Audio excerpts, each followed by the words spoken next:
निगल लिया तारा। C31 अंधाधुंध विनाश।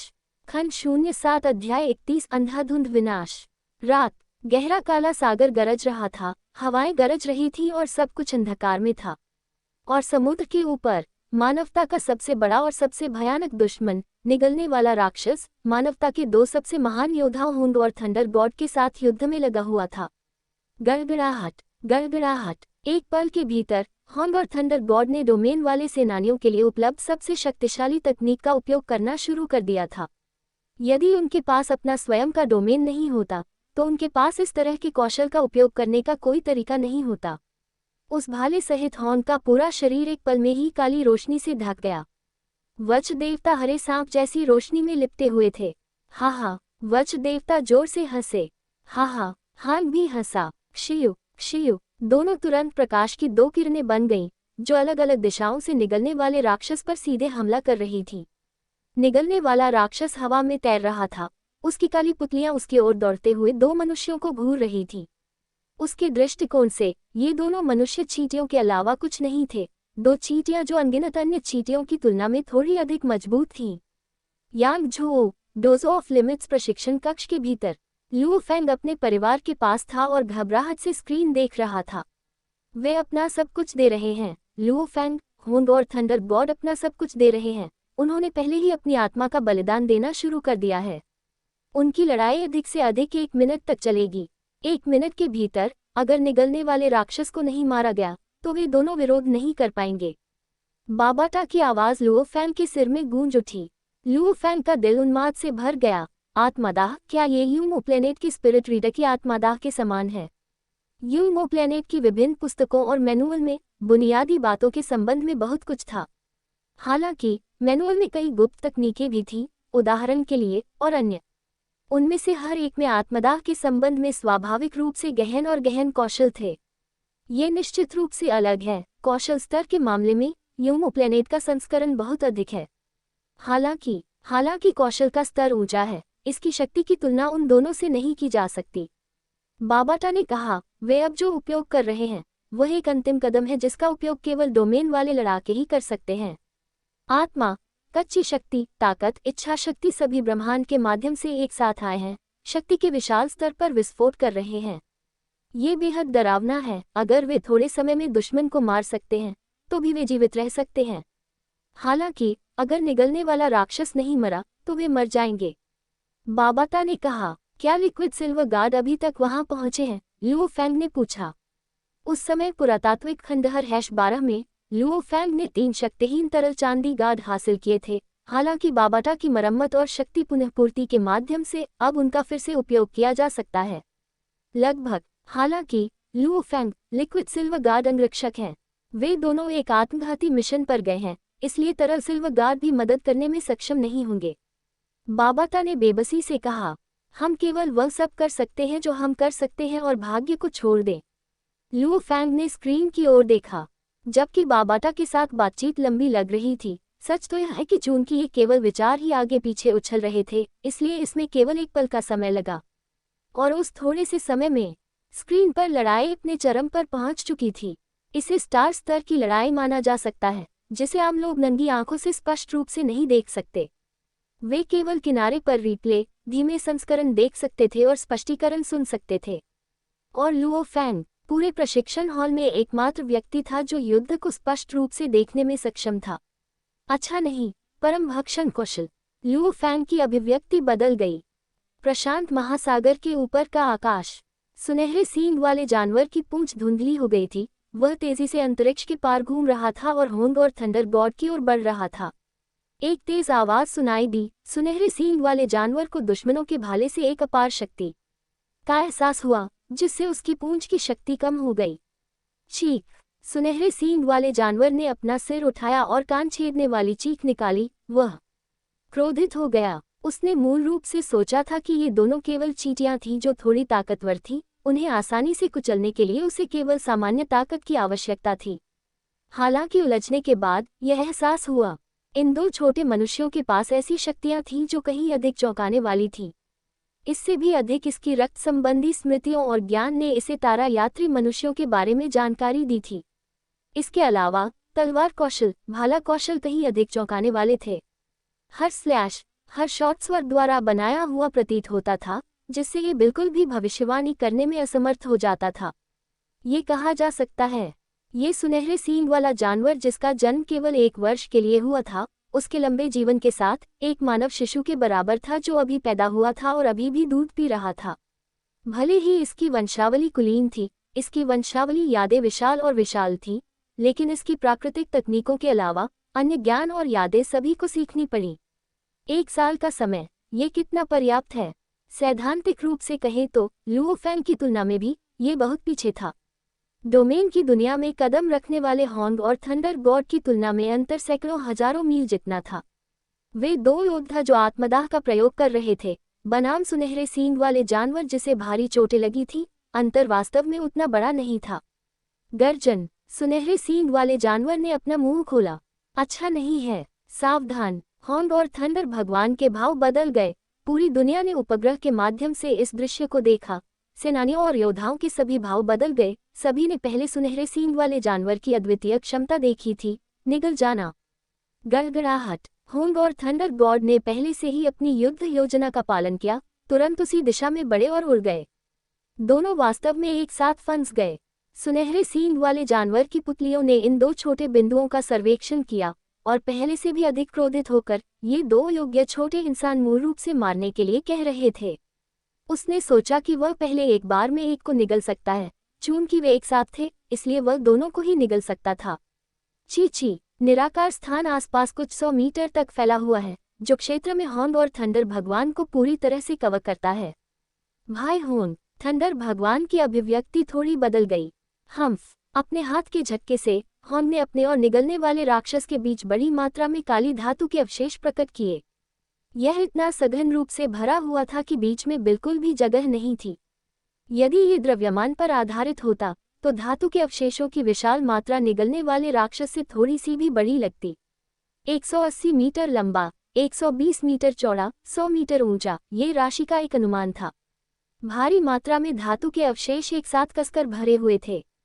किसी को पता होना चाहिए कि लुओ फैंग द्वारा प्राप्त ब्लैक ड्रैगन माउंटेन X-81 जहाज केवल 100 मीटर बड़ा था, और जबकि जहाज की धातु बहुत अधिक रही होगी, भीतर बड़ी मात्रा में जगह थी, जैसे बड़ा हॉल, केबिन, नियंत्रण कक्ष इत्यादि। इसका मतलब यह था कि युद्धपोत, परिवहन जहाज और अन्य सभी सिर्फ गोले थे। इन्हें पूरी तरह से धातु से नहीं बनाया जा सकता था। तथापि जो दिखाई दिया वह एक खिलौने के रूप में घनी रूप से भरी हुई धातु का अवशेष था। हम आपको वह सब कुछ निगलने देते हैं जो आप चाहते हैं। यदि आप कुछ सैन्य ठिकानों को निगलने के बाद इसे नहीं ले सकते हैं, तो ये प्राचीन खंडहर जहाज अवशेष हैं जो संभवतः पूरी पृथ्वी पर धातु की तुलना में कहीं अधिक उच्च गुणवत्ता वाले हैं। वास्तव में इतनी अधिक धातु के साथ ये 10 स्काउट जहाज बनाने के लिए भी पर्याप्त है। आइए देखें कि क्या आप ये सब निगल सकते हैं। होंग की आंखें ठंडी थी जैसा उसने मन में सोचा था। व्यवहारिक बुद्धि, ये वैसा ही था जैसे कोई आदमी कुछ खा रहा हो। एक बार जब वह बहुत अधिक खा लेता है तो उसका पेट भर जाता है। मैं आपके लिए और भी कुछ जोड़ूंगा। हान की निगाहें ठंडी थी, वह तेजी से अपना हाथ हिला रहा था। हुआ, सघन रूप से भरी हुई लंबी धातुओं का एक और सेट। चलो, ये सब मैंने विभिन्न देशों से एकत्रित किया था। कुल 18 हाइड्रोजन बम हैं। हाइड्रोजन बमों को विस्फोटित करने के लिए अन्य परमाणु बमों का उपयोग किया जाता है। होंग ने अभी हाइड्रोजन बम निकाले। गर्जन। सुनहरे सींग वाला जानवर इतना क्रोधित था कि उसने खाना बंद कर दिया और दहाड़ने लगा। पिछली बार 150 मिलियन टन का हाइड्रोजन बम और उसकी ताकत उस जानवर को आज भी अच्छी तरह याद है। अब और 18 बम। हालांकि उनका आकार छोटा था, सुनहरे सींग वाले जानवर ने अचानक निगलने की हिम्मत नहीं की। और 180 मीटर लंबा, 120 मीटर चौड़ा और 100 मीटर ऊंचा, पूरी तरह से धातु के अवशेषों से बना, इसे भी निगलने की हिम्मत नहीं हुई। धातु को निगलने के लिए इसे केवल एक बार नहीं, बल्कि इसके बजाय और अधिक धातु निगलने के लिए कुछ यात्राओं का उपयोग क्यों करना पड़ा। ऐसा इसलिए था क्योंकि इसके पेट की एक सीमा थी। ज्यादा खाने से इंसानों का हो जाएगा पेट फूल। यही तर्क था कि इसमें बहुत अधिक खाने की हिम्मत नहीं हुई। इन सभी धातुओं के बाद केवल एक टुकड़ा पृथ्वी की सामान्य धातुओं के समान आकार के 100 टुकड़े के बराबर था। इतना अधिक खाने से उसकी आंतरिक दुनिया इतनी फूल जाएगी कि वह ढह जाएगी। एक बार आंतरिक दुनिया ढह गई तो वह भी मर जाएगी। गर्जन, इसने क्रोधित दहाड़ निकाली। उसके माथे पर अत्यंत क्रोधित सुनहरे सींग वाले जानवर का सींग अचानक सुनहरी नक्काशी के माध्यम से चमकने लगा। उसकी पुतलियां भी चमकीले सुनहरे रंग में बदल गईं। सोने की रोशनी तेजी से उसकी गर्दन, पीठ और उसके सामने के पंजों तक पहुंची, जिन नुकीले पंजों का इस्तेमाल वह सीधे हमला करने के लिए करता था। पेंग, भारी मात्रा में धातु के अवशेषों को तब तक मारा गया जब तक कि वे चारों ओर उड़ नहीं गए। उन तेज पंजों ने तुरंत धातु पर हमला किया जहां हॉर्न और थंडर गॉड थे। हालांकि जिस क्षण उन विशाल पंजों ने बड़ी मात्रा में धातु को तितर-बितर किया, तुरंत एक काली लहर दौड़ पड़ी। उसकी गति चौंकाने वाली थी। छी! बहुत धीमी आवाज, जैसे किसी के बालों में आग लग गई हो, ठीक उसी तरह जैसे निगलने वाले राक्षस को पहले भी 6 लेजर ने मारा था। छी! काली लहर पंजों से टकराकर सीधे सुनहरे सींग वाले जानवर के पेट से जा टकराए। इसके अतुलनीय रूप से मजबूत तराजू में वास्तव में एक छेद छोड़ दिया गया था। भाई होन! आकाश में बड़े जोर से शोक ध्वनि गूंज उठी। बिजली की एक चमक पागलों की तरह उस गुहा की ओर दौड़ी। गर्जन, काले कपड़े पहने हुए आदमी को वास्तव में अपने शरीर में घुसते हुए महसूस करते हुए, क्रोधित सुनहरे सींग वाले जानवर ने बिजली से ढके गंजे सफेद कपड़े पहने आदमी की ओर पंजों से हमला करना शुरू कर दिया। ची! शक्तिशाली हवा की लहरें सफेद कपड़े पहने गंजे आदमी की ओर बढ़ी। ची! ताज़ा खून बह रहा था हर जगह। सफेद कपड़े पहने आदमी की कमर के नीचे का हिस्सा कीमा में काट दिया गया था। केवल उसका ऊपरी आधा हिस्सा ठीक था क्योंकि लुओ फैंग ने उसे फिटिंग कवच दिया था। शिव, वह पीछे नहीं हटा। भले ही उसके शरीर का निचला आधा हिस्सा टुकड़े टुकड़े हो गया था, फिर भी उसे भागना पड़ा। वह अपनी योजना पर स्पष्ट था। हॉर्न सुनहरे सींग वाले जानवर में ड्रिल करेगा और कौशल की कीमत उसे चुकानी होगी। ऐसे कौशल का उपयोग करना डरावना था। शुरू से ही उनकी योजना एक ही थी। सुनहरे सींग वाले जानवर को मारने के लिए सबसे अच्छा तरीका उसके शरीर में प्रवेश करना था। हर तरह से, मौत की परवाह किए बिना, हमें अभी भी इसे मारना है। वहां आधा सफेद मानव छाया था। दोनों आंखें लाल हो गईं। पहले देखी गई किसी भी चीज से परे पागलपन। प्रकाश श्वेत व्यक्ति के छायाचित्र के निचले आधे हिस्से को लपेट रहा था। वह सीधे गुहा में घुस गया। गर्जन, सुनहरे सींग वाला जानवर गुस्से से दहाड़ने लगा। हालांकि वे 2 कलंकित मनुष्य पहले ही उसके मांस और शरीर में प्रवेश कर चुके थे। पूरी दुनिया खामोश हो गई थी। लुओ फैंग ने स्क्रीन की ओर घूरकर देखा तो उसे बेहद क्रोधित सुनहरे सींग वाला जानवर दिखाई दे रहा था, जबकि स्क्रीन के दाहिनी ओर रिप्ले और धीमी फुटेज दिखाई दे रही थी। रिप्ले में हॉर्न की त्वचा खून से लथपथ थी, लगभग एक पागल देवता की तरह, सुनहरे सींग वाले जानवर की तराजू को छेदते हुए, और उसके शरीर में थंडर गॉड, जिसके शरीर का केवल आधा हिस्सा बचा था, सुनहरे सींग वाले जानवर को मारने के लिए अपना सब कुछ जोखिम में डालते हुए, उसके शरीर में पागलपन से घुस रहा था। यदि आपको कोई त्रुटि मिलती है, विज्ञापन पॉपअप, विज्ञापन रीडायरेक्ट, टूटे हुए लिंक, गैर मानक सामग्री आदि, तो कृपया हमें बताएं। लेस देन रिपोर्ट अध्याय ग्रेटर देन, ताकि हम इसे जल्द से जल्द ठीक कर सकें। रिपोर्ट अध्याय संपर्क टॉस साइट मैप, निगल लिया तारा। C32 पतन, खंड 07 अध्याय 32 पतन। मौन। जब हॉर्न और थंडर भगवान ने निगलने वाले जानवर के शरीर में प्रवेश किया, तो हर किसी के दिल की धड़कनें बढ़ गईं। हालांकि कोई भी यह नहीं देख सका कि निगलने वाले जानवर के शरीर के भीतर क्या चल रहा था। बाबता, क्या हॉर्न और थंडर गॉड जीत सकते हैं? लुओ फैंग भी बेहद घबराया हुआ था। चिंता मत करो, हॉर्न और थंडर गॉड पृथ्वी के 2 प्रतिभाशाली सेनानी हैं और बेहद बुद्धिमान और निर्णायक हैं। निगलने की चाल से निपटने के लिए हॉर्न ने बहुत सारे धातु के मलबे को बाहर निकाला। वह शायद चिंतित था कि सुनहरे सींग वाला जानवर वास्तव में ये सब निगलने में सक्षम होगा, इसलिए वह हाइड्रोजन बम का एक गुच्छा भी लाया। इससे ये सुनिश्चित हो गया कि सुनहरे सींग वाला जानवर वह सब कुछ नहीं खा जाएगा। और हॉर्न ने उस अवसर का उपयोग अपनी अंतिम चाल तैयार करने के लिए किया।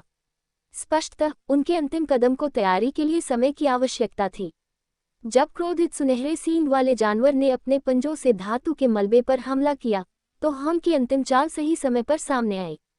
सारी तरकीबें आपस में जुड़ी हुई थी। कितनी शानदार थी! बाबता को याद आया। लुओ फैंग, चिंता मत करो।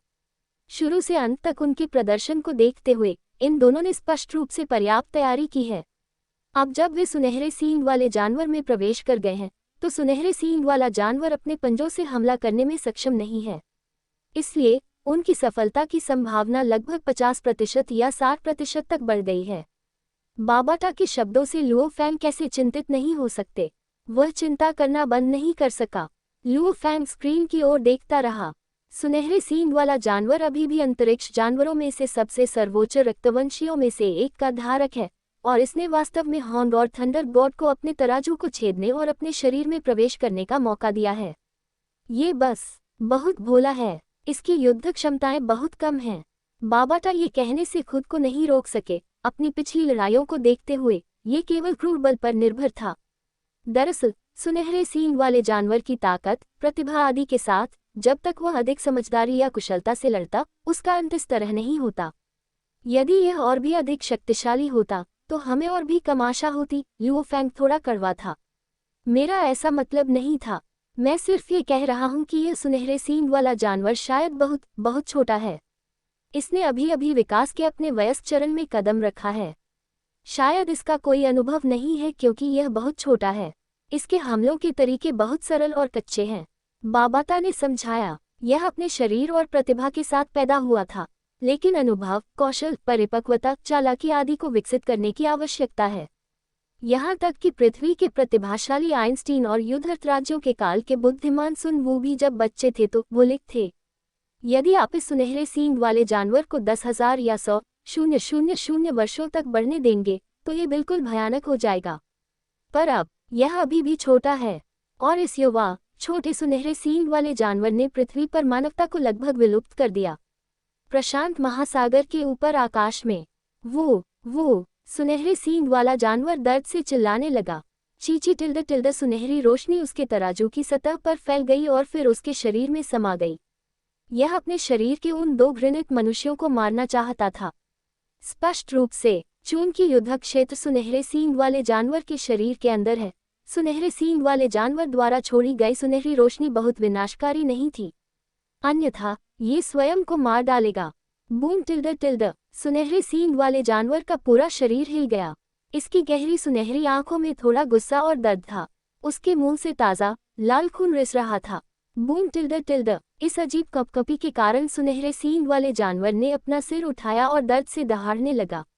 उसके पूरे शरीर पर बिछी शल्कों के बीच की दरारों से लाल रक्त की बूंदें रिसने लगीं। बूम बूम बूम जब वह दर्द से कराह रहा था, सुनहरे सींग वाले जानवर के शरीर की सतह पर मौजूद तराजू से भारी मात्रा में खून की बूंदें रिसने लगीं। करीब 10 सेकंड के बाद उसका पूरा शरीर खून की परत से ढक गया। पहले तो वह दर्द से कराहने लगी, लेकिन जैसे जैसे समय बीतता गया उसकी दहाड़ें लगातार धीमी होती गईं। अंत में इससे अब कोई ध्वनि नहीं निकलती थी। अचानक उसकी गहरी सुनहरी आंखें धुंधली होने लगीं। उसके विशाल आकार के पंख डूब गए और उसका विशाल शरीर वास्तव में शक्तिहीन होकर नीचे की ओर गिरने लगा। चीन में सड़कों पर, प्रदर्शनों पर, घरों में, टीवी पर और सैन्य शिविरों के अंदर इसकी जीवन शक्ति कमजोर हो रही है। निगलने वाले जानवर की शक्तिशाली जीवन शक्ति तेजी से कम हो रही है। इसका मूल केवल 80%, 70%, 60%, 50%, 40%, 30% है। चीन के हर हिस्से में एक अत्यंत उत्साहित आवाज गूंज उठी। केवल चीन ही नहीं, पृथ्वी पर अन्य सभी स्थान अत्यधिक उत्साह की स्थिति में थे। हम जीत गए, जीत गया, विजय! उत्तेजना से भरी आवाजें और चीखें भी गूंज उठी। पृथ्वी पर हर स्थान के आसपास हर कोई हंगामा मचा गया। इस क्षण में चाहे पुरुष हो, महिला हो, बूढ़ा हो, जवान हो, चाहे कोई भी जाति हो या कोई भी देश हो, हर देश का हर एक व्यक्ति खुशी से झूम उठा। यांगझोउ शहर के लिमिट हॉल के ट्रेनिंग हॉल में हंगामा। हर कोई उत्साह से चिल्ला रहा था। सफलता! इसकी जीवन शक्ति लुप्त होती जा रही है। लुओ फैंग ने उत्साह के साथ गिरते हुए सुनहरे सींग वाले जानवर की लाश को देखा जो ताजे खून से लथपथ थी। ये वास्तव में मर गया। ये भयानक राक्षस जिसने मनुष्यों को निराश किया, अंततः मर गया।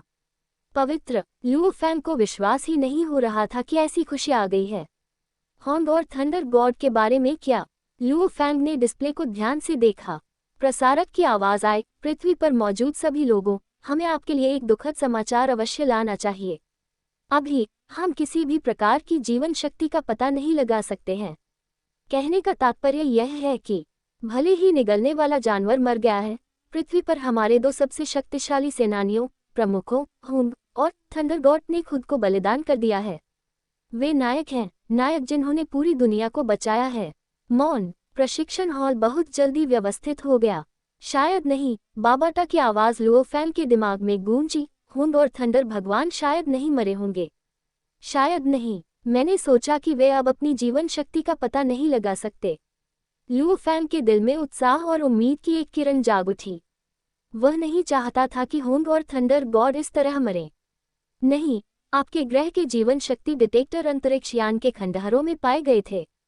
इन डिटेक्टरों की वास्तव में एक प्रभावी सीमा होती है। जब किसी की जीवन शक्ति एक निश्चित बिंदु तक कम हो जाती है, तो जीवन शक्ति डिटेक्टर इसका पता लगाने में सक्षम नहीं होता है। और डिटेक्टर स्वयं उतने अच्छे नहीं हैं। ये संभवतः शुरुआती छात्र स्तर के लड़ाकू से नीचे किसी भी जीवन शक्ति का पता नहीं लगा सकता है, बाबाटा ने समझाया। नहीं, प्रशिक्षण हॉल में हैरान आवाजें गूंजी, निगलने वाला जानवर बंद हो गया। लू फैंग जम गया, उसके बगल में जूशिन जम गया, हर कोई जम गया। लू फैंग ने उधर देखा। सुनहरे सींग वाला जानवर जो मूल रूप से प्रदर्शन पर शक्तिहीन रूप से गिर रहा था, उसने वास्तव में अपना गिरना बंद कर दिया है। ये बस वही मदराता रहा, और स्क्रीन पर प्रदर्शित हुआ कि सुनहरे सींग वाला जानवर अपनी जीवन शक्ति पुनः प्राप्त कर रहा है। निगलने वाले जानवर की जीवन शक्ति अधिक शक्तिशाली होती जा रही है। प्रसारक सदमे से भरा था, हर कोई हतप्रभ था। क्या? लू फैंग ने अविश्वास में अपनी आंखें चौड़ी कर लीं। मारना इतना कठिन क्यों है? उन्होंने बहुत त्याग किया। ये निगलने वाला जानवर मर क्यों नहीं जाएगा? सुनहरे सींग वाला जानवर हवा में मंडरा रहा था। उसकी जीवन शक्ति लगातार मजबूत हो रही थी। जब उसने अपनी ताकत का 10% हासिल कर लिया, तो वह 20% तक बढ़ता रहा, 30% तक। जब इसकी जीवन शक्ति अपने मूल स्तर के 30% तक बढ़ गई, तो इसने बढ़ना बंद कर दिया। पृथ्वी पर अनगिनत लोग निराश हो गए। अनगिनत लोग बिना आवाज किए रोए। अनगिनत लोग दर्द से घुटनों के बल गिर पड़े। पवित्र प्रशांत महासागर के ऊपर आकाश में सुनहरे सींग वाले जानवर ने धीरे से अपनी आंखें खोली।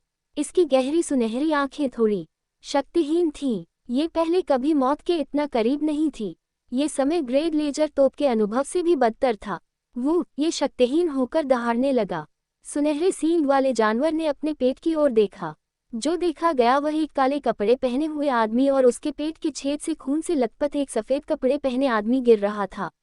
इसके बाद वे सीधे नीचे समुद्र की ओर जा गिरे। सुनहरे सींग वाले जानवर ने इन दो लोगों की ओर देखा। इन दो प्रतीत होने वाले महत्वहीन मनुष्यों ने उसे ऐसी मौत के करीब पहुंचा दिया जैसा पहले कभी नहीं हुआ था। इस अनुभव के बाद एक बात तो समझ में आ गई, आपको सबसे कमजोर दुश्मनों के खिलाफ भी गंभीरता से अपनी पूरी ताकत लगाने की जरूरत है। सुनहरे सींग वाला जानवर अपने पंजों से वार करता है। प्रशांत महासागर की सतह पर एक चांदी सा सफेद मानव खड़ा था। प्रकट होने के बाद से ही इसका तेजी से विस्तार होना शुरू हो गया। लगभग 2 मीटर से ये तुरंत 200 मीटर की ऊंचाई तक फैल गया। 200 मीटर लंबा चांदी जैसा सफेद विशालकाय। ये सुनहरे सींग वाले जानवर जितना बड़ा था। सुनहरे सींग वाले जानवर ने जब अपने नीचे चांदी जैसे सफेद विशालकाय को देखा तो वह चौंक गया। चांदी जैसे सफेद विशालकाय शरीर की सतह पर चांदी जैसा सफेद तरल पदार्थ बहता हुआ प्रतीत हो रहा था। और अब इसने निगलने वाले जानवर और 2 सेनानियों होंग और थंडर गॉड के बीच सीधे अपनी विशाल हथेली फैला दी। पुच्छी पंजा हथेली से टकराया, जो वास्तव में प्रभाव से दबने लगा। लेकिन जब सुनहरे सींग वाले जानवर ने अपना पंजा पीछे खींच लिया, तो हथेली में गड्ढा अपने आप ठीक हो गया। जब चांदी जैसा सफेद दानव सुनहरे सींग वाले जानवर को रोक रहा था, तो एक अन्य चांदी के आदमी ने अपना हाथ बढ़ाया और होंग और थंडर गॉड दोनों को पकड़ लिया और फिर तेजी से दूर की ओर भागने लगा। कुल मिलाकर 2 तरल चांदी के गार्ड थे। लू फैंग ने बाबाटा से कहा कि वह उन्हें पहले से ही यहाँ आने की व्यवस्था करें। अगर उनके पास मौका है तो होंग और थंडर गॉड को बचाएं। क्रोधित सुनहरे सींग वाला जानवर उन 2 घृणित मनुष्यों को ले जाते हुए कैसे देख सकता था। उसने अपने पंख फैलाए और तरल चांदी के गार्ड के चारों ओर घूम गया, जो बिजली की तरह तेजी से उसे रोक रहा था। उसने दूसरे की ओर पीछा किया। गति के मामले में सुनहरे सींग वाला जानवर वास्तव में तेज था। तरल सिल्वर गार्ड 10,000 मीटर सेकंड से कुछ अधिक गति से घूम रहा था। निगलने वाला जानवर तुरंत पकड़ लिया गया। जिस तरल चांदी के रक्षक का बेरहमी से पीछा किया जा रहा था वह तेजी से विस्तारित हुआ और एक विशाल चांदी के दानव में बदल गया। एक क्षण में वह निगलने वाले जानवर के चारों ओर लिपट गया। पीछे बैठे दूसरे लिक्विड सिल्वर गार्ड ने तेजी से होंग और थंडर गॉड को उठाया और फिर से दौड़ना शुरू कर दिया। थोड़ी देर बाद ही निगलने वाला जानवर बाहर निकल सका। वो निगलने वाले जानवर ने गुस्से से तरल चांदी के गार्ड को देखा जो सिकुड़कर वापस एक सामान्य इंसान के आकार में आ गया था। भले ही यह अजीब चीज निगलने वाले जानवर जितनी तेज नहीं है और इसके हमले काले कपड़े वाले आदमी और सफेद कपड़े वाले आदमी जितने शक्तिशाली नहीं है, इसका एकमात्र लाभ इसके तरल जैसा शरीर में निहित है जो तेजी से फैल सकता है और अनुबंध ये लोगों को टाफी की तरह लपेट सकता है। तरल चांदी के रक्षक निगलने वाले जानवर के सबसे शक्तिशाली हमलों को कम कर सकते हैं। निगलने वाला जानवर समझ गया, इन दो तरल चांदी गार्डों के एक साथ काम करने से वास्तव में उन दो मानव शरीरों को चुराने का मौका नहीं मिल सकता है। वो निगलने वाला जानवर, जो वर्तमान में बेहद क्षतिग्रस्त और कमजोर है, ने क्रोध की दहाड़ निकाली और फिर सीधे समुद्र में उड़ गया। Ming you sector limit hall के प्रशिक्षण कक्ष के बाहर हॉलवे लुओ फैंग अपना फोन पकड़े हुए था। लुओ फैंग का चेहरा गुस्से से बैंगनी हो गया था। हाँ, मैंने उन्हें भेजा है। इसका कोई फायदा नहीं है। लिक्विड सिल्वर गार्ड केवल लोगों को रोक सकते हैं और अंगरक्षक की तरह काम कर सकते हैं। वे निगलने वाले जानवर को नहीं मार सकते। लुओ फैंग ने जेआई के साथ अपना फोन काट दिया। उसका हृदय अकल्पनीय दुख से भर गया। अन्य लोग दो तरल चांदी के गार्डों की उपस्थिति से आश्चर्यचकित हो गए और उन्हें थोड़ी उम्मीद भी जगने लगी। लेकिन लुओ फैंग स्पष्ट थे।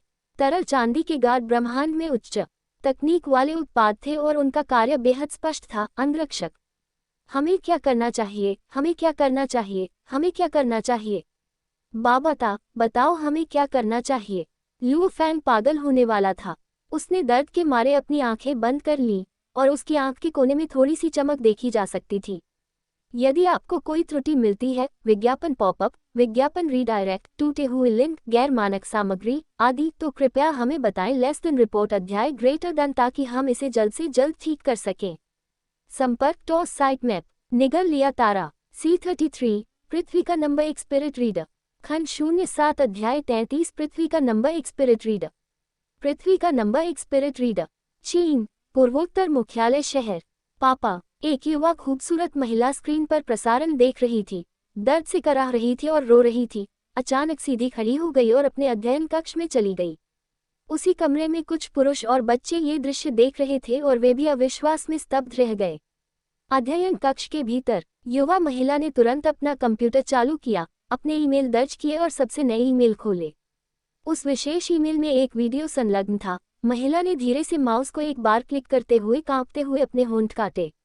बीप, एक वीडियो खुला। जो दृश्य सामने आया वह सफेद कपड़े पहने एक गंजा थंडर गॉड का था। छोटी लेई, थंडर गॉड की मुस्कान वैसी शरारती नहीं थी, वह कोमलता की थी। हमने लगभग 16 वर्षों से एक दूसरे को नहीं देखा है। मुझे अब भी याद है, पहली बार जब मैं तुम्हें मनोरंजन पार्क में लाया था, पहली बार तुम्हें मार्शल आर्ट सिखाया था, पहली बार मैंने तुम्हें डांटा था, पहली बार मैंने तुम्हें मारा था। थंडर गॉड ने अपना सिर हिलाया और मुस्कुराया। मुझे पता है कि तुम मुझसे नफरत करते हो, हालांकि अगर दोबारा कोई विकल्प दिया जाए तो भी मैं उस बेकार आदमी को मारना चुनूंगा। मैं ये भी जानता हूं कि तुम मुझे माफ नहीं कर पाओगे। तब जब तुम्हारी माँ तुम्हें मेरे पास छोड़ गई थी तो मैंने वादा किया था कि मैं तुम्हें खुशी से जीवन जीने दूंगा, तुम्हें कभी भी किसी कठिनाई से नहीं गुजरने दूंगा। मुझे उम्मीद नहीं थी कि चीजें इस तरह से बदल जाएंगी। मैं अब और नहीं कहूँगा। थोड़ी देर में मैं होम के साथ बाहर जाऊंगा। इस बार मुझे डर है कि जीवित वापस आना मुश्किल होगा, इसलिए मैंने इसके बारे में सोचा और आपको यह ईमेल भेजने का निर्णय लिया। थंडर गॉड ने अपने चमकदार गंजे सिर को पोंछते हुए कहा, छोटी लेई, चिंता मत करो, मैं तुम्हारे पिता निश्चित रूप से उस निगलने वाले राक्षस को मार डालेंगे। मैंने तुमसे पहले कहा था, मैं तुम्हें कोई कष्ट नहीं होने दूंगा। यह एक वादा है जो मैंने तुम्हारी माँ से किया है और एक वादा मैंने तुमसे भी किया है। हमेशा प्यार करो, तुम्हारे पिता। स्क्रीन पर थंडर गॉड मुस्कुराया और वीडियो समाप्त हो गया। सोब, सिस्कना। युवा महिला डेस्क पर लेट गई और रोने लगी। उसके आंसू रुक नहीं रहे थे। केवल जब कोई कुछ खोता है तो उसे दर्द महसूस होता है। पिताजी, पिताजी, पिताजी, वापस आओ, वापस आओ। मैं गलत हूँ, मैं गलत हूँ। युवती रोती रही। वह तब तक रोती रही जब तक उसकी आवाज भर्रा नहीं गई। उसके दिमाग में यादें कौंध रही थी। उसकी माँ की युवावस्था में ही मृत्यु हो गई थी। उसे थंडर गॉड ने अकेले ही पाला था। उसने उसे अतुलनीय प्यार से बहुत लाड़ प्यार दिया था। एकमात्र बात यह थी कि वह केवल 16 वर्ष की थी। उसके पहले रिश्ते के कारण थंडर गॉड ने वास्तव में उसके प्रेमी को मार डाला था। बचपन से ही लाड़ प्यार मिलने के कारण वह बेहद क्रोधित हो गई और घर छोड़कर चली गई, यहाँ तक कि अपने पीछे कुछ क्रूर शब्द भी छोड़ गई। अब उसे अचानक एहसास हुआ कि उसके पिता उससे कितना प्यार करते थे। क्योटो मुख्यालय शहर, बाहरी दीवार सुरक्षा। जेआई घायल सैनिकों को देख रही थी। हिलना मत, बस लेट जाओ और आराम करो, जेआई ने कहा। जी श्रीमान, एक विकलांग और पट्टी बंधा हुआ जवान चिल्लाया। जेआई सीधी खड़ी हो गई। वरिष्ठ अधिकारी, एक पुलिसकर्मी भाग गया। क्या बात, जेआई ने पूछा। पुलिसकर्मियों ने अपनी आवाज धीमी कर दी और कहा, वरिष्ठ अधिकारी, लियुनिंग की बलि दे दी गई है। लियुनिंग जेआई के सबसे कम उम्र के शिष्य थे। वह इस वर्ष केवल 19 वर्ष के थे और वह जेआई के सबसे पसंदीदा शिष्य भी थे। जब लड़ाई हुई तो जेआई ने लगभग सभी को तुरंत युद्ध के मैदान में भेज दिया था। ओह, जेआई ने जवाब दिया और चुप हो गया। केवल उसके चेहरे की मांसपेशियां थोड़ी हिल गईं। लिटिल निंग, जेआई ने पूरे मरीज वार्ड को देखते हुए मन ही मन मुंह बनाया। कई घायल सैनिकों ने अपने हैंडफोन निकाल लिए थे और या तो तस्वीरें या संदेश देख रहे थे। वे सभी बहुत छोटे हैं।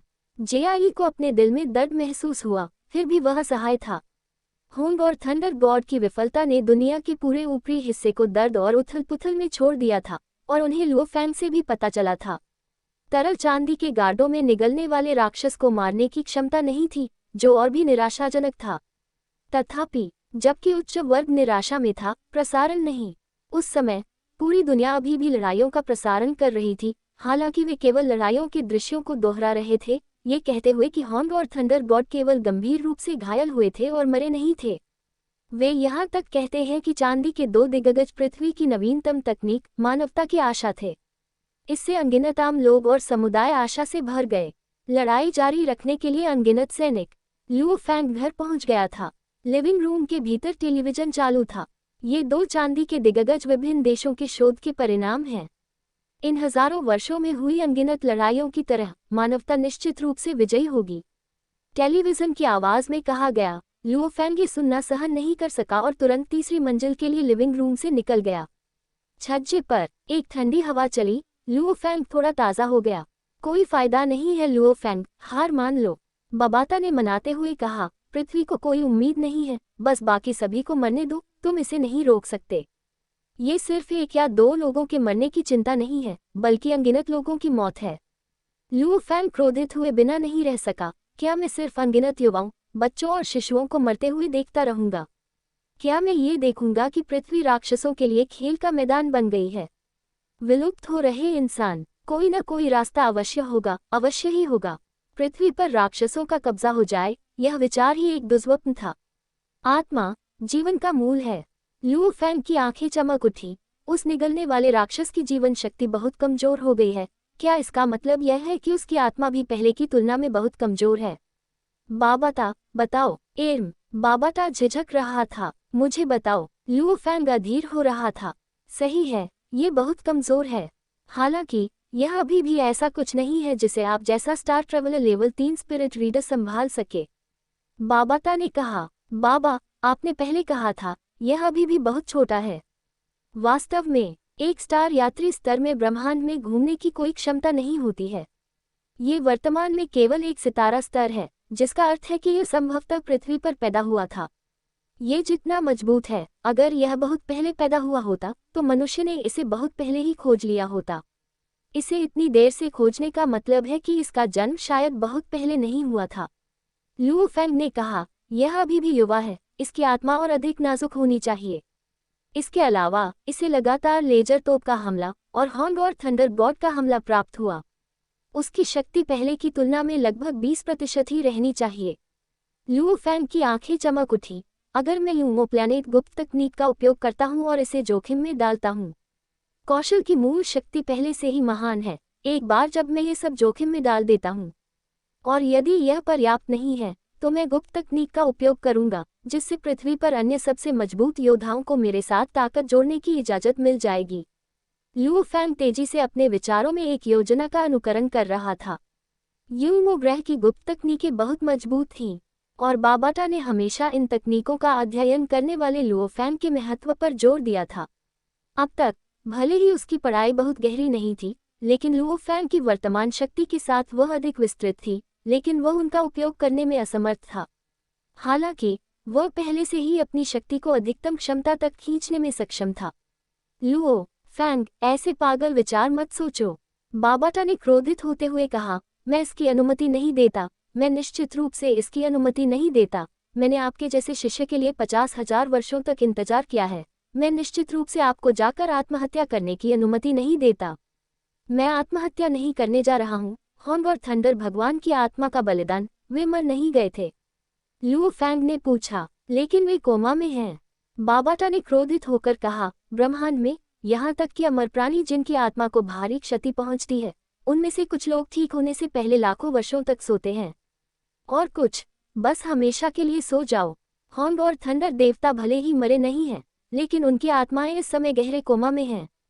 उनकी आत्माएं मूल रूप से मजबूत नहीं थी। यदि वे भाग्यशाली रहे तो वे कुछ वर्षों में जाग सकते हैं, यदि नहीं तो वे फिर कभी नहीं उठेंगे और उसी कोमा में रहेंगे।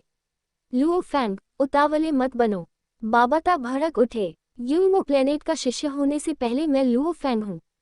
लुओ फैंग ने दृढ़ता से कहा। तुम मरना चाहते हो? बाबाटा भड़क उठे। बाबाटा, लुओ फैंग ने चारों ओर देखा। तुम्हें लगता है कि मैं मरना चाहता हूँ? मैं जान से हाथ नहीं धोना चाहता हूँ। मेरी बहुत इच्छा है कि मैं अपने बच्चों को जन्म लेते देखूं, इतनी इच्छा करूं कि वे मुझे पिता कहकर पुकारें। मैं जीना चाहता हूँ, सपनों में भी मैं जीना चाहता हूँ। लेकिन आप? बाबाटा झिझके। बाबा, अभी मेरे पास दो ही विकल्प हैं। एक काय कछुए की तरह बनो, मेरे जैसे अनगिनत लोगों को मरते हुए देखो, अनगिनत मासूम बच्चों को रोते हुए देखो जैसे उनके माता पिता मारे जाते हैं। उन शिशुओं को मारते हुए देखो जो अभी भी दूध पी रहे हैं, उन्हें मरते हुए देखो, जबकि मैं साथ में अपने करीबी लोगों और बच्चों के साथ कछुए की तरह यूनमो प्लेनेट जहाज में छिप जाओ। उसके बाद मेरे बच्चे पैदा होंगे, वे अपने दिन बिना धूप के, बिना दोस्तों के जिएंगे। वे केवल हमारी कहानियों से ही जान पाएंगे कि पृथ्वी एक समय उनके जैसे कई बच्चों से भरी हुई थी। एकमात्र बात यह है कि वे सभी मर गए। और बाबाटा, आपने पहले कहा था, ब्रह्मांड में केवल एक सितारा स्तर ही आराम से रह सकता है, और मेरा परिवार और बच्चे जो स्टार यात्री स्तर के नहीं हैं, उनका ब्रह्मांड और अन्य ग्रहों में प्रवेश करना बहुत खतरनाक है। लुओ फैंग ने कहा। बाबाटा ने चुपचाप स्वीकार कर लिया। ये सचमुच सच था। ब्रह्मांड अनुचित था। हर ग्रह, हर आकाशगंगा पर लड़ाइयाँ हुई। सामान्य लोगों को ब्रह्मांड में लाना दुखद होगा। मुझे स्टार स्तर तक पहुंचने की जरूरत है, ताकि मेरे परिवार को ब्रह्मांड में अच्छा जीवन, स्थिर जीवन जीने की अनुमति मिल सके। और मुझे स्टार स्तर तक पहुंचने में कितना समय लगेगा? दशक। मेरे बच्चे दशकों तक जहाज में रहेंगे। लुओ फैंग ने अपना सिर हिलाया। ये पूरी तरह से एक दुस्वप्न है, समाज छोड़कर दशकों तक एक जहाज में जीवन गुजारना। मैं अपने बच्चों को ऐसा जीवन जीने देने के बजाय मर जाना पसंद करूंगा। दूसरी पसंद, मैं लुओ फैंग तकनीक के साथ 5 अन्य स्टार यात्री योद्धाओं को अपनी आत्माएं, फ्यूज और आत्मदाह दान करने की अनुमति देता हूँ। इसके बाद मैं इसे अपने अंतिम हमले के रूप में उपयोग करूंगा और आगे बढ़ूंगा। ये दो चालें यूनमो प्लैनेट की गुप्त तकनीकें हैं। आत्मा के बलिदान के साथ, केवल 10-20% शक्ति के साथ एक अंतरिक्ष जानवर को मारने के लिए, ऐसी आशा है। कुछ परिणाम हैं। 1, सफलता, मैं नहीं मरता, अनगिनत लोगों को आशा होगी, ये निश्चित रूप से सबसे अच्छा परिणाम है। 2, सफलता, मैं मर जाऊंगा। हालांकि मेरे बच्चे अच्छा जीवन जी सकते हैं, किंडरगार्टन जा सकते हैं, दोस्त और साथी ढूंढ सकते हैं, और मेरे माता पिता जूशिन उनकी देखभाल कर सकते हैं। उनके पास बस एक पिता कम होगा। वे बड़े होंगे और अपने पिता का इतिहास सीखेंगे। मुझे विश्वास है कि उन्हें मुझ पर गर्व होगा। 3, असफलता, मैं भी अवश्य मर जाऊंगा। वह भक्षण करने वाला राक्षस गंभीर रूप से घायल हो जाएगा, जिससे मानवता को उसे मारने की आशा मिलेगी। लुओ फैंग की अभिव्यक्ति शांत थी। बाबा, तुम्हें क्या लगता है मैं कौन सा रास्ता अपनाऊंगा? बाबाटा बोलना चाहता था, लेकिन उसे समझ नहीं आ रहा था कि उसे कैसे रोका जाए। बाबा, सच में, जब से मैं 18 साल का था और मैं एक योद्धा बन गया, मुझे कभी भी मौत का डर नहीं हुआ। यह विपरीत है, मुझे अपने बच्चों द्वारा दशकों तक जहाज में अपना जीवन जीने से अधिक डर लगता है। मुझे और भी अधिक डर है। हॉर्न, थंडर गॉड और अनगिनत अन्य जिन्होंने अपना बलिदान दिया, वे व्यर्थ हो जाएंगे। मौत बिल्कुल भी डरावनी नहीं है। पुरुष हर समय बूढ़े होते हैं या बीमारी से मरते हैं, ये सब एक चक्र है। मैं अपने दोस्तों, वेन और अन्य लोगों की मदद करना चाहता हूँ। मैं अपने साथी लोगों की मदद करना चाहता हूँ। मैं अपने जैसे अनगिनत अजन्मे बच्चों की मदद करना चाहता हूँ। उनकी ओर से मैं लड़ना चाहता हूँ। यह मेरे लिए भी है। लू फैंग जोर से हंसे। किसी को पता होना चाहिए, होंग और थंडर गॉड लड़ रहे हैं। वे पृथ्वी पर दो सबसे मजबूत लड़ाकू हैं। और मैं पृथ्वी का सबसे मजबूत आत्मा पाठक हूँ। मैं कैसे पीछे हट सकता हूँ?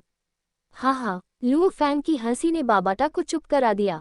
कितने दिन हो गए? बाबाटा इतनी जटिल स्थिति में नहीं थे। ये पहली बार था बाबाटा को इस औसत रूप से योग्य, कोई अन्य विकल्प नहीं वाले शिष्य के प्रति कुछ सम्मान महसूस हुआ। ठीक है, मैं तुम्हारी मदद करूंगा, बाबाटा ने गंभीरता से कहा।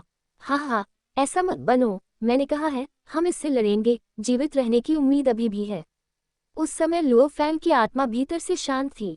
यदि आपको कोई त्रुटि मिलती है, विज्ञापन पॉपअप, विज्ञापन रीडायरेक्ट, टूटे हुए लिंक, गैर मानक सामग्री आदि, तो कृपया हमें बताएं। लेस देन रिपोर्ट अध्याय ग्रेटर देन, ताकि हम इसे जल्द से जल्द ठीक कर सकें।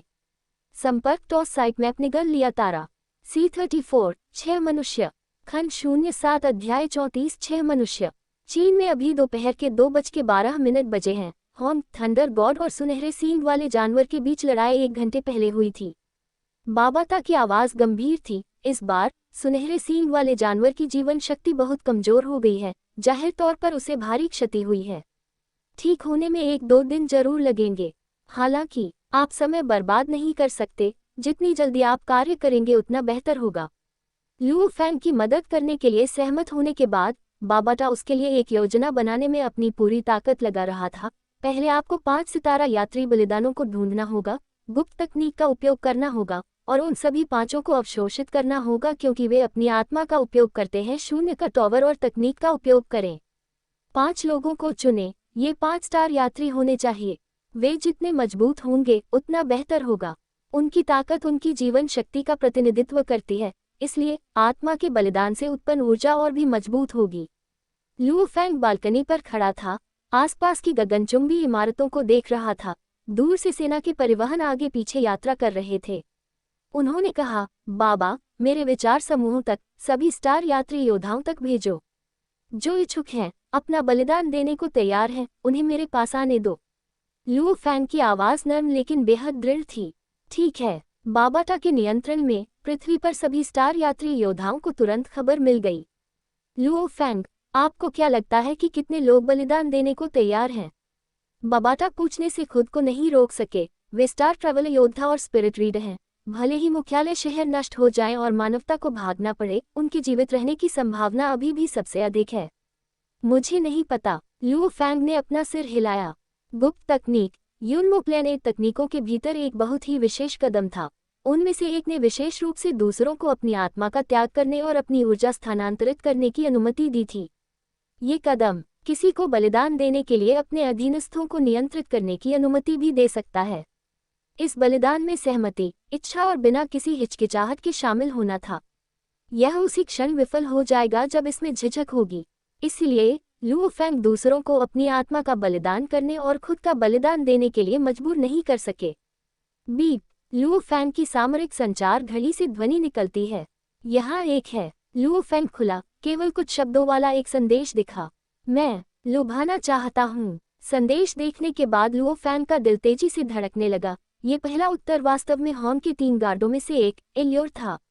बीप बीप, उनके कम्युनिकेटर ने कुछ और बार फोन किया। 2 अधिक। लू फैंग बस जांचने ही वाला था कि वे कौन थे। Beep beep beep beep beep beep beep beep beep dot dot. ये लगभग एक साथ ही था।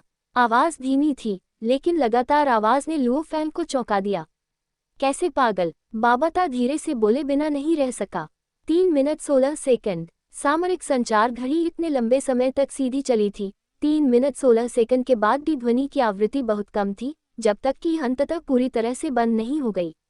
लू फैंग, आपको 81 संदेश प्राप्त हुए हैं, जिनमें से 62 इच्छुक हैं और अन्य सवाल कर रहे हैं कि आपके पास निगलने वाले राक्षस को मारने का कितना मौका है। बाबाटा ने तेजी से स्कैन किया और गणना की। लू फैंग ने सिर हिलाया। लू फैंग, आप निर्णय लें, 5 लोगों को चुनें। बाबाटा ने कहा, वह जिसे भी चुनेगा वह बलिदान हो जाएगा। उनकी आध्यात्मिक शक्ति के स्तर के अनुसार जो भी सबसे अधिक मदद करेगा। बाबाटा, आप 5 को चुनें। लू फैंग ने गंभीरता से कहा। ठीक है, बाबाटा ने कहा, मैंने चुना है, वे मो Henderson, Eastbourne, Tripathi Singh, JI और सोकोलोव हैं। ये पांचों अमेरिका, यूरोप, भारत, चीन और रूस से आए थे। हालांकि आपके वारगोड महल के 5वें अध्यक्ष ने कोई जवाब नहीं दिया। मैं किसी को मजबूर नहीं कर सकता। लुओ फैंग ने चुपचाप ये 5 नाम बुदबुदाए। मो Henderson, Eastbourne, Tripathi Singh, JI, Sokolov. मो हेंडरसन, जिसे आइस एम्परर के नाम से जाना जाता है, एक अत्यंत आक्रामक व्यक्ति, वर्तमान में अमेरिका का सुपर हीरो। ईस्टबॉर्न, पृथ्वी का पूर्व नंबर 1 स्पिरिट रीडर, अब लुओ फैंग से आगे निकल गया है। त्रिपाठी सिंह, भारत के सबसे ताकतवर माने जाते हैं, नाम दिया गया है लान किंग। सोकोलोव, रूस, एक योद्धा जो भयंकर और क्रूर दोनों था। जेआई, वह जो हमेशा चीन के लिए योगदान देता रहा है, महान निर्वाण का एक सेनानी। 5. लुओ फैंग समझ गया, जब तक गुप्त तकनीक शुरू होती, इन 5 की बलि दी जाती। वे ये पहले से ही जानते थे, फिर भी उन्होंने तुरंत प्रतिक्रिया दी। इन 5 से संपर्क करें, उन्हें अपने परिवारों को अलविदा कहने के लिए 50 मिनट का समय दें। इसके बाद तुरंत अधिकतम गति से प्रशांत महासागर की ओर दौड़ें। लुओ फैंग ने उदास होकर कहा, ठीक है। बाबाटा ने तुरंत नोटिस भेज दिया। रूस, लंबा और मजबूत, दोनों आंखें लाल रंग से चमक रही थी। एक डरावना शक्ल वाला आदमी एक कमरे के दरवाजे पर खड़ा था, दरवाजा बंद था। एलेना, लंबे और मजबूत आदमी ने गहरी आवाज में कहा, जो पूरे कमरे में गूंज रही थी, यह आखिरी बार होगा जब मैं तुम्हें देखूंगा। उसे, सोकोलोव, क्रूर और क्रूर, रूस का नंबर 1 लड़ाकू, कभी शादी नहीं की थी, शराब पीना पसंद करता था और महिलाओं से प्यार करता था। रूस में किसी ने भी उनका विरोध करने की हिम्मत नहीं की, फिर भी कम ही लोग जानते थे कि उनकी वास्तव में एक बेटी है। ये बेटी असल में उसके शराब पीने के कारण पैदा हुई थी। मैं निगलने वाले राक्षस से निपटने के लिए प्रशांत महासागर की ओर जा रहा हूँ, एलेना, अपना ख्याल रखना। सोकोलोव दहाड़ मारकर बाहर निकला, दरवाजे की ओर घूरते हुए। उन डरावनी आंखों में आशा और उम्मीद का संकेत था। हालांकि दरवाजा कभी नहीं खुला। सोकोलोव जमकर पलटा। बड़े कदम उठाते हुए वह एक डिस्क के आकार के ऑटो जेट की ओर चला। बहुत तेजी से ऑटो जेट चालू हो गया और उड़ने लगा। चरमराहट। आखिरकार कमरे का दरवाजा खुला। लंबी स्कर्ट वाली एक महिला ने ध्यान से बाहर देखा।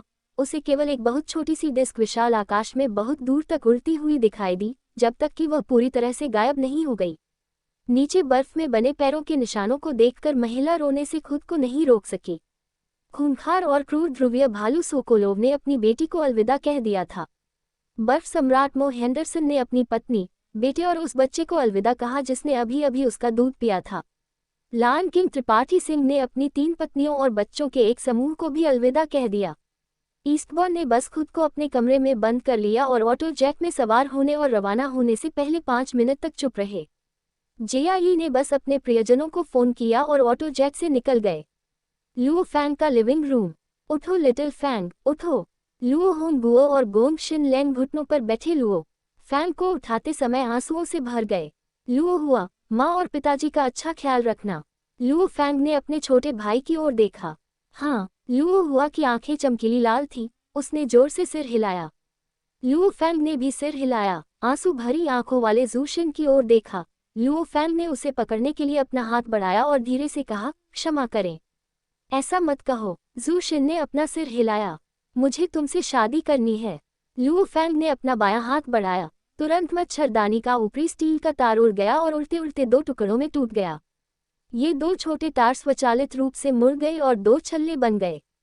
अब अंगूठियां खरीदने का समय नहीं बचा है। लुओ फैंग ने 2 स्टील रिंगों को पकड़ रखा था। मेरे माता पिता को गवाह बनाते हुए, ज़ूशिन, क्या तुम मुझसे शादी करोगी? लुओ फैंग ने धीरे से पूछा। हाँ हाँ, ज़ूशिन केवल सिर हिला सकती थी और उसके आंसू बह रहे थे। लुओ फैंग ने धीरे से ज़ूशिन को वह अनाम अंगूठी दे दी, उसकी उंगली पर रख दी। ज़ूशिन ने भी लुओ फैंग को अंगूठी पहनाई। मुझे क्षमा करें, मैंने तुम्हें निराश किया है। मैंने 2 अजन्मे बच्चों को भी निराश किया है। लुओ फैंग ने ज़ूशिन की ओर देखा, उसे चूमने के लिए अपना सिर नीचे किया। ज़ूशिन ने अपनी आंखें बंद कर लीं। वे कुछ देर तक वैसे ही रुके रहे। जब ज़ूशिन ने अपनी आंखें खोलीं, तो वह केवल लुओ फैंग को लिविंग रूम के दरवाजे से बाहर निकलते हुए देख सकती थी। छोटी फैंग, लुओ फैंग, लोगों का एक समूह आंगन में सिर उठाकर भागा। युवक ने उड़ते हुए शटल पर कदम रखा, प्रकाश की किरण बन गया और पूर्वी आकाश में गायब हो गया। लुओ फैंग उड़ते हुए शटल पर मध्य उड़ान में। उसने अपने नीचे सर्वेक्षण किया। यांगझोउ शहर का अधिकांश हिस्सा उसके नीचे गायब हो गया था, और जो बचा था वह एक टूटा हुआ और नष्ट हो चुका शहर था। धूल और मलबे से भरा हुआ था, हर तरफ राक्षस थे।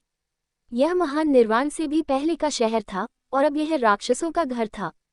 मैं लुओ फैंग हूँ। मो हेंडरसन, ईस्टबॉर्न, त्रिपाठी सिंह, जियाई और सोकोलोव, मुझे अपने वर्तमान स्थान और ऑटो जेट उड़ान की गति बताएं। मैं बैठक बिंदु निर्धारित करूंगा। लुओ फैंग ने एक साथ 5 को सूचित किया। यह मो हेंडरसन है। मेरे ऑटो जेट की गति 3800 मीटर प्रति सेकंड है। ये जियाई है। पांचों ने अपनी गति और स्थिति के साथ एक पंक्ति में उत्तर दिया।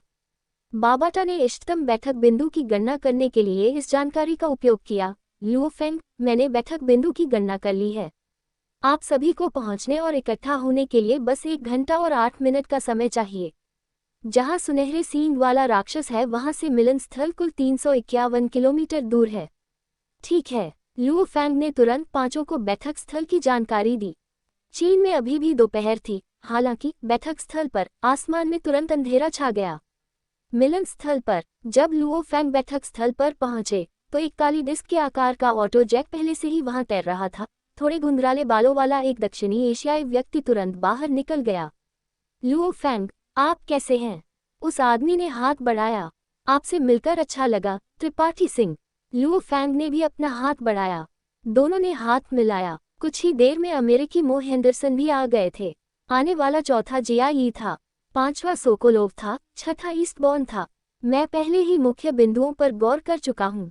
क्या आप सब समझते हैं? लुओ फैंग ने पांचों को देखा। समझा। मो हेंडरसन, ईस्टबॉर्न, त्रिपाठी सिंह, जियाई और सोकोलोव ने दृढ़ता से अपना सिर हिलाया। ठीक है, चलो हम समुद्र में चलें, जहां निगलने वाला राक्षस है। लुओ फैंग ने कहा। वाह वाह वाह वाह वाह वाह। 6 लोग, 6 प्रकाश पुंज, 300 किलोमीटर दूर तक एक साथ उड़ान भरी। उस समय पृथ्वी पर सर्वत्र यही दृश्य प्रसारित हो रहा था।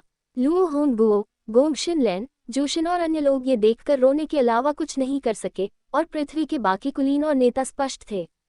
यह शायद मानवता का अंतिम मौका था। अमेरिका के सबसे मजबूत योद्धा मो हेंडरसन, यूरोप के सबसे मजबूत ईस्टबोर्न, भारत के सबसे मजबूत त्रिपाठी सिंह, रूस के सबसे मजबूत सोकोलोव और चीन से हमेशा के लिए हमारे नायक जियाई साथ में। पृथ्वी के नंबर 1 स्पिरिट रीडर, सबसे कम उम्र के प्रतिभाशाली लुओ फैंग। आइए हम उनके नाम हमेशा याद रखें। स्क्रीन से आवाज गंभीर थी। स्क्रीन पर 6 विशिष्ट सेनानियों को हवा में उड़ाया गया और फिर विशाल महासागर में फेंक दिया गया। यदि आपको कोई त्रुटि मिलती है, विज्ञापन पॉपअप, विज्ञापन रीडायरेक्ट, टूटे हुए लिंक, गैर मानक सामग्री आदि, तो कृपया हमें बताएं। लेस देन रिपोर्ट अध्याय ग्रेटर देन, ताकि हम इसे जल्द से जल्द ठीक कर सकें। संपर्क टॉस साइट मैप निगल लिया तारा। C35 एक नया अध्याय। खंड 07 अध्याय 35 एक नया अध्याय। गहरे समुद्र में लुओ फैंग और 5 अन्य लोग नीचे की ओर भाग रहे थे। लुओ फैंग के पास क्लाउड कॉन्टैक्ट कवच था और 5 अन्य के पास ब्लैक गॉड सेट थी, जो उनके शरीर की रक्षा कर रहे थे, जिससे वे गहरे पानी में जा सके।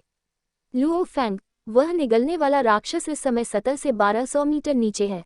अगर हम बहुत करीब पहुंच जाएं तो क्या हम उसे नहीं जगाएंगे? जब आप अपनी तकनीक का प्रयोग कर रहे हों तो क्या वह आपको बीच में नहीं रोकेगा? भारतीय त्रिपाठी सिंह पूछने से खुद को नहीं रोक सके। बाकी चारों ने भी लुओ फैंग की ओर देखा। लुओ फैंग इस मिशन के लीडर थे। आखिरकार उन्हें नहीं पता था कि वह कौन सी गुप्त तकनीक थी। चिंता मत करो, एक विचार के साथ काले युद्ध कवच पहने एक तरल चांदी गार्ड उनके बगल में दिखाई दिया। हम अन्य 5 लिक्विड सिल्वर गार्ड की अचानक उपस्थिति से चौंक गए। बस उसके चेहरे को देखकर उन्होंने अनुमान लगाया। यह एक वास्तविक इंसान नहीं था, और यह वही था जिसने पहले हॉन्ग और थंडर गॉड को बचाया था, विशेष प्रोबोट। ये कुछ ऐसा है जो मुझे प्राचीन खंडहरों से मिला है, लुओ फैंग ने कहा कि जैसे ही वह समुद्र तल पर उतरा, पांचों ने उसका पीछा किया। आप लोग एक ऑटोजेट को यहाँ आने का आदेश दें, लुओ फैंग ने गंभीरता से कहा। क्यों? बाकी 5 चौंक गए। ऑटोजेट वास्तव में उड़ने और पानी के भीतर जाने में सक्षम थे, लेकिन इसे यहाँ आने का आदेश क्यों दिया गया? जिस क्षण मैं तकनीक का उपयोग करूंगा, तुम मर जाओगे। मैं यहाँ से जाने के लिए आपके शवों को ऑटोजेट में रखूंगा। जहां तक मेरी बात है, मैं तुरंत निगलने वाले राक्षस के साथ अपनी लड़ाई शुरू कर दूंगा। लुओ फैंग ने कहा। अन्य पांचों ने ये सुनते ही सिर हिलाया। वे समझ गए कि इस लड़ाई में वे बलिदान के लिए मोहरे मात्र थे, जिससे लुओ फैंग को थोड़े समय के भीतर बेहद मजबूत होने दिया जा सके। और लुओ फैंग बिना शरीर छोड़े भी मर सकता है। हुआ आकाश में ऊंचे स्थान से एक ऑटोजट तेजी से समुद्र तल की ओर दौड़ा और बहुत तेजी से पहुंच गया। बैठो, अपनी आंखें बंद करो, याद रखो, विरोध मत करो, लुओ फैंग ने गंभीरता से कहा। समझा। मो Henderson, Eastbourne, Tripathi Singh, JI और सोकोलोव, ये 5 लोग एक दूसरे की ओर देख रहे थे। उनके चेहरे पर एक अजीब सी मुस्कान थी, ऐसी मुस्कुराहट जो लोगों की आत्मा को झकझोरने में सक्षम थी। वे पांचों पैर क्रॉस करके बैठे थे। पांचों ने, साथ ही लुओ फैंग ने, कुल मिलाकर 6 बनाए। उन्होंने गुप्त तकनीक के बलि अनुष्ठान के बिंदु बनाए। चलो शुरू करें। लुओ फैंग ने भी अपनी आंखें बंद कर लीं। उसके दिमाग में केंद्र में कुल 3 छोटे ग्रह थे। एक छोटा ग्रह वह था जो तब दिखाई देता था जब वह स्टार ट्रैवलर स्तर 1 पर पहुंच गया था। अन्य 2 क्रमशः तब थे जब वह स्तर 2 और 3 पर पहुंच गया था। 2 ग्रह परिक्रमा करते थे मध्य के चारों ओर, जैसे सूर्य के चारों ओर पृथ्वी। बीच में जो था वह सबसे बड़ा था। 3 छोटे ग्रह, वे सभी पूरी तरह से लाल थे। 3 छोटे ग्रहों ने लाल कोहरे के धागे छोड़े, जिससे उसकी चेतना के भीतर का पूरा स्थान भर गया। शून्य की मीनार, एक रक्त लाल टावर, ब्रह्मांड की तरह विशाल में अंतरिक्ष। लुओ फैंग के 3 छोटे ग्रह उसके भीतर थे। क्षियु क्षियु क्षियु क्षियु क्षियु। लुओ फैंग के शरीर को छोड़कर टॉवर ऑफ द वॉयड से 5 रक्त लाल धागे उड़ गए। अनोखी बात यह थी कि भौतिक संसार में ये आत्मा धागे पारदर्शी थे। आत्मा के 5 धागे तुरंत मो Henderson, Eastbourne, Tripathi Singh, JI और सोकोलोव की चेतना में प्रवेश कर गए। गड़गड़ाहट, गड़गड़ाहट, गड़गड़ाहट, गड़गड़ाहट, गड़गड़ाहट। पांचों आत्माओं ने तुरंत आत्मदाह करना शुरू कर दिया। समुद्र तल पर 6 आदमी पालथी मारकर बैठे थे। जब पांचों आत्माओं ने आत्मदाह करना शुरू किया तो उनके शरीर ने एक निराकार कंपन का उत्सर्जन करना शुरू कर दिया, बड़ी मात्रा में आध्यात्मिक ऊर्जा। लुओ फैंग के सटीक नियंत्रण के तहत केंद्र लुओ फैंग की लहर का अनुसरण करना शुरू कर दिया और उसकी चेतना टॉवर ऑफ द वॉयड में प्रवेश करना शुरू कर दिया। पांचों की जीवन शक्तियां तेजी से घट रही थीं। लुओ फैंग की जीवन शक्ति तेजी से बढ़ रही थी। फिर भी जो 5 अपना बलिदान दे रहे थे वे सभी मुस्कुरा रहे थे। यूरोप, पेरिस बेस, सड़कों पर बड़ी स्क्रीनें लटका दी गईं। 6 लोगों ने समुद्र तल पर आवाजाही बंद कर दी है। जो केंद्र में है लुओ फैंग, उसकी जीवन शक्ति सबसे मजबूत है। अगली पंक्ति में ईस्टबॉर्न है। प्रसारण रिपोर्ट सड़कों पर गूंज रही थी। वहां कई यूरोपीय पुरुष और महिलाएं एकत्रित थीं, सभी स्क्रीन से चिपके हुए थे। उनकी जीवन शक्ति घट रही है। मो Henderson, Eastbourne, Tripathi Singh, JI और सोकोलोव की जीवन शक्ति तेजी से घट रही है। लुओ फैंग की जीवन शक्ति तेजी से बढ़ रही है। स्क्रीन पर 6 का प्रतिनिधित्व करने वाले छायाचित्र, जिनमें से 5 तेजी से धुंधले होने लगे थे। लुओ फैंग का छायाचित्र स्पष्ट होता गया। अचानक पांचों आकृतियां पूरी तरह गायब हो गईं। ये स्पष्ट था कि उपकरण अब किसी भी जीवन शक्ति का पता नहीं लगा सका। ओह ईश्वर! सड़कों पर अनगिनत लोग अपने चेहरे ढकने से खुद को नहीं रोक सके। वे जानते थे कि एक बार जब उनकी जीवन शक्ति गायब हो गई तो इसका मतलब मौत होगी।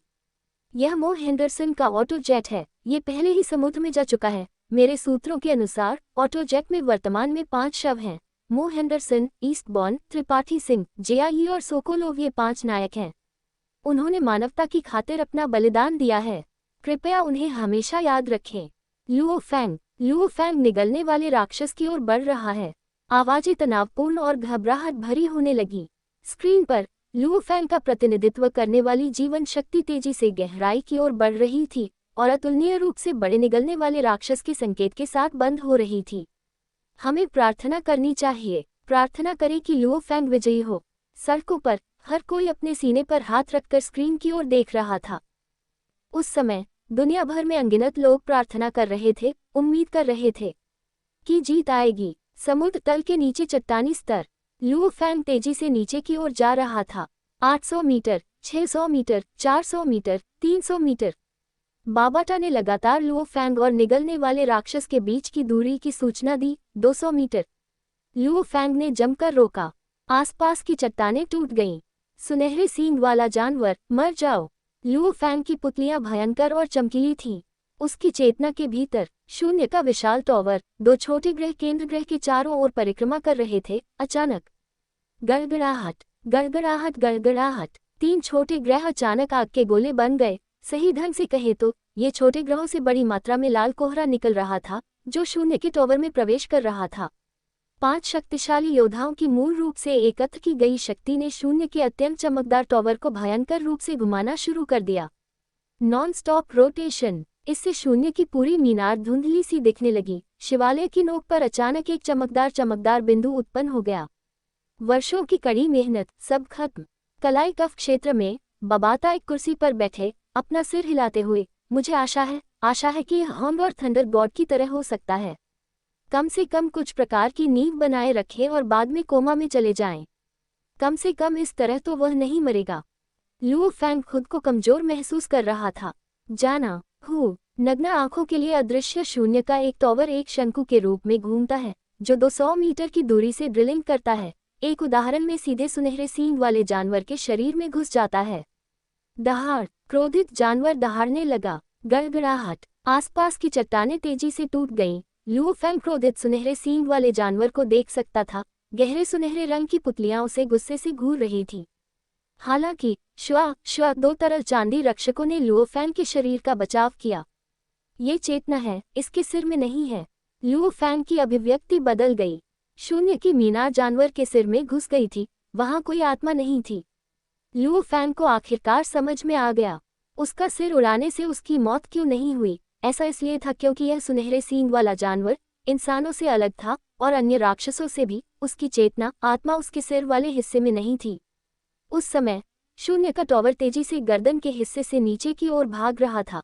गोल्डन हॉर्न बीस्ट के धड़ के अंदरूनी हिस्से में प्रवेश कर रहा था। शून्य की मीनार ने सब कुछ पार कर लिया। शून्य की मीनार जो आध्यात्मिक ऊर्जा से बनी थी, मांस और रक्त के पास इसे रोकने का कोई रास्ता नहीं था। यहाँ सुनहरे सींग वाले जानवर के शरीर के भीतर वास्तव में कुछ हिस्सा था जिससे सुनहरी रोशनी निकल रही थी। ये लगभग 20 सेमी या उससे अधिक एक पारदर्शी क्रिस्टल बॉल थी। क्रिस्टल बॉल पर अनगिनत जटिल सुनहरी नक्काशी थी। इन नक्काशी से सुनहरी रोशनी की किरणें निकल रही थीं। जब लुओ फैंग का टॉवर ऑफ द वर्ल्ड आगे बढ़ा तो उसे एक मजबूत प्रतिरोध महसूस हुआ। इसकी आत्मा अंदर है। गड़गड़ाहट। शून्य की घूमती मीनार ने क्रिस्टल बॉल पर भयंकर प्रभाव डाला। गर्जन। सुनहरे सींग वाला जानवर चट्टान के भीतर दहाड़ता था। उसके आकार वाले पंख अतुलनीय रूप से तेज थे। वे 2 बड़े कृपाण बन गए। इसके पंजे जहां और भी तेज हैं, वहीं इसकी पूंछ अविश्वसनीय रूप से शक्तिशाली है। उस समय वे सभी पागलों की तरह लुओ फैंग के शरीर पर हमला कर रहे थे। 2 लिक्विड सिल्वर गार्ड बचाव में अपना सब कुछ दे रहे थे। अच्छा नहीं, इसकी आध्यात्मिक सुरक्षा बहुत शक्तिशाली है। लुओ फैंग की अभिव्यक्ति बदल गई। लुओ फैंग की अभिव्यक्ति अचानक द्वेषपूर्ण हो गई। उसने अपने दांत पीसते हुए कहा, मैं अपना सब कुछ दे दूंगा। गड़गड़ाहट। नग्न आंखों से दिखाई देने वाले 3 छोटे ग्रह लुओ फैंग की चेतना से उड़ गए। रंबल। लुओ फैंग की चेतना ने अपनी नींव छोड़ दी। तुरंत वह रहने लगी। नहीं, लुओ फैंग नहीं। कलाई के कफ क्षेत्र में बबाता सदमे से पीला पड़ गया था। होंग और थंडर भगवान ने भले ही आत्मदाह का प्रयोग किया हो, लेकिन उन्होंने कभी भी अपनी आत्माओं को अपने शरीर से बाहर नहीं निकलने दिया। लुओ फैंग ने वास्तव में अपने भौतिक शरीर को त्याग दिया था और अपनी पूरी आत्मा को शून्य के टॉवर में डाल दिया था। इस तरह ये बाद में कोई रास्ता न छोड़ने जैसा था। इस तरह हमला निश्चित रूप से सबसे मजबूत होगा। हालांकि अगर वह सफल भी हुआ तो उसके मूल शरीर की चेतना नष्ट हो जाएगी, वह वापस नहीं लौट सकेगा। मरना। लुओ फैंग की इच्छाशक्ति के भीतर एक अतुलनीय मजबूती और पागलपन था। उसकी पूरी आत्मा शून्य की मीनार में विलीन हो गई थी। शून्य की मीनार एक तेज शंकु बन गई थी जो सुनहरी नक्काशी से भरी सुनहरी क्रिस्टल गेंद की दिशा में पागलों की तरह चुभ रही थी, जिससे अनगिनत सुनहरी रोशनी निकल रही थी। और शून्य के 3 लघु ग्रह जल रहे थे और लगातार जल रहे थे, समय बीतने के साथ छोटे होते जा रहे थे।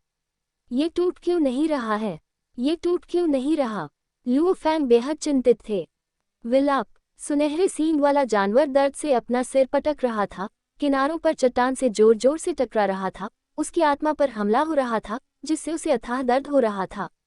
कुछ घंटे पहले ही इसकी आत्मा को भारी क्षति पहुंची थी, और अब इस इंसान का हमला पहले वाले हमले से कमजोर नहीं था। तोड़ना। लुओ फैंग पागल हो रहा था। वह मौत से नहीं डरता था, बस असफलता से डर लगता है। शून्य के टॉवर के भीतर 3 स्पिरिट मिनी ग्रह तेजी से सिकुड़ रहे थे। कश 2 छोटे ग्रह शून्य में सिकुड़ गए थे। जो कुछ बचा था वह केंद्र आत्मा ग्रह था। इसका आकार भी पहले का 1/3 ही रह गया है। ये रक्तलाल आत्मा ग्रह भी लगातार आत्मदाह कर रहा था, बड़ी मात्रा में आध्यात्मिक ऊर्जा को शून्य के टॉवर में धकेल रहा था। आत्मदाह करो, आत्मदाह करो। छोटा और छोटा लुओ फैंग को महसूस हुआ कि उसकी चेतना धीरे धीरे धुंधली हो रही है। वह समझ गया, वह मर रहा था। इसे मार डालो, इसे मार डालो, इसे मार डालो। जियांगनान बेस, यांगझोउ शहर की सड़कें। सफेद सिर वाले बूढ़े लोग, रोते हुए भूखे बच्चे, इस समय सड़क पर हर कोई घबराकर स्क्रीन की ओर देख रहा था। उनमें से वे वेन भी थे। वह शायद सबसे ज्यादा घबराए हुए थे। लुओ फैंग, मेरे भाई, तुम्हें जीवित रहना चाहिए, जीवित रहना चाहिए। स्क्रीन पर लुओ फैंग का प्रतिनिधित्व करने वाला जीवन शक्ति संकेत पहले से ही निगलने वाले राक्षस की जीवन शक्ति के साथ मिश्रित हो चुका था। ये स्पष्ट था कि वे युद्ध में लगे हुए थे। रुकी हुई सांसें। इस वक्त पूरी दुनिया की सांसें अटकी हुई थीं। गड़गड़ाहट। 2 ताकतें एक दूसरे के खिलाफ जमकर भिड़ीं। यह अचानक बहुत मजबूत लग रहा था। ये लगभग एक तारे के खत्म होने से ठीक पहले फूटने जैसा था। तुरंत तेजी से गिरावट। जीवन शक्ति घट रही है, तेजी से घट रही है। आखिरकार स्क्रीन से आवाज आई। ये निर्धारित करने का कोई तरीका नहीं है कि किसकी जीवन शक्ति है, दोनों एक साथ मिश्रित हैं। अभी भी गिरावट आ रही है। वेई वेन ने चौड़ी आंखों से देखा। जूशिन, लुओ होंगुओ, गोंग शिनलैन, लुओ हुआ और अन्य लोग भी घबराहट से देख रहे थे। पृथ्वी पर हर कोई बेहद घबराया हुआ था। स्क्रीन पर जीवन शक्तियों के सिग्नल तेजी से घट रहे थे, कमजोर हो रहे थे। वे पूरी तरह से गायब हो गए। स्क्रीन पर जीवन शक्तियों का प्रतिनिधित्व करने वाले सिग्नल पूरी तरह से गायब हो गए थे। चाहे वह लुओ फैंग हो या निगलने वाला राक्षस, दोनों पूरी तरह से गायब हो गए थे। 1 सेकंड, 2 सेकंड, 3 सेकंड। यह मर चुका है। लुओ फैंग और निगलने वाला राक्षस दोनों मर गए। पृथ्वी पर हर किसी ने पहले भी ऐसा होते देखा था। निगलने वाला राक्षस पहले भी पुनर्जीवित हो चुका था। इसलिए चिंता और घबराहट। 1 मिनट, 2 मिनट, 3 मिनट। निगलने वाली राक्षस जीवन शक्ति फिर से प्रकट नहीं हुई, नहीं लुओ फैंग की। पूरी दुनिया में सन्नाटा छा गया। चीन में समय दोपहर 4:10 बजे। मानवता के 3 स्टार यात्री योद्धाओं ने गहरे समुद्र में गोता लगाया, निगलने वाले राक्षस के विशाल शरीर की खोज की। हालांकि उनके पास इसके तराजू को तोड़ने का कोई रास्ता नहीं था। ये खबर चारों ओर फैल गई। पूरी दुनिया खुशी से झूम उठी। निगलने वाला राक्षस मर गया है। ये सचमुच मर गया है। आइए हम उनके नाम याद रखें। Hong, thunder god, Mo Henderson, Eastbourne, Tripathi Singh, Jiayi, Sokolov और लुओ फैंग। ये वे ही थे जिन्होंने पूरी मानवता को बचाया। उन्होंने ही हमें आशा दी। ये बिल्कुल मिथकों और किंवदंतियों की तरह है। केवल कठिनाई और दर्द के माध्यम से मानवता एक नई लौ, देवताओं और रचनाकारों को प्राप्त करेगी, जो मानवता को जीवित रहने और रहने के लिए जगह देगी। और Hong, thunder god, Mo Henderson, Eastbourne, Tripathi Singh, Jiayi, Sokolov और लुओ फैंग। उन्होंने हमें जीवित रहने की आशा दी। हम उनके 8 नाम हमेशा याद रखेंगे। उनमें से सबसे बुजुर्ग 89 वर्ष के थे, सबसे छोटे केवल 22 वर्ष के थे। दोपहर 4:25 बजे उस समुद्री क्षेत्र के आसपास बड़ी संख्या में राक्षस एकत्र हो गए थे, जिनमें सम्राट वर्ग के राक्षस भी शामिल थे। इससे मनुष्य तुरंत पीछे हट गए और समुद्र तल में प्रवेश करने में असमर्थ हो गए। रात होने पर पूरी दुनिया, समुद्री जीव मूल रूप से पागलपन से ठिकानों पर हमला कर रहे थे, सभी तेजी से पीछे हट गए। जब अगले दिन का सूरज निकला, पृथ्वी को अपनी पूर्व शांति प्राप्त हो गई थी। मानवता के इतिहास ने एक बिल्कुल नए अध्याय की शुरुआत की थी। यदि आपको कोई त्रुटि मिलती है, विज्ञापन पॉपअप, विज्ञापन रीडायरेक्ट, टूटे हुए लिंक, गैर मानक सामग्री आदि, तो कृपया हमें बताएं। लेस देन रिपोर्ट अध्याय ग्रेटर देन, ताकि हम इसे जल्द से जल्द ठीक कर सकें। संपर्क टॉस साइट मैप।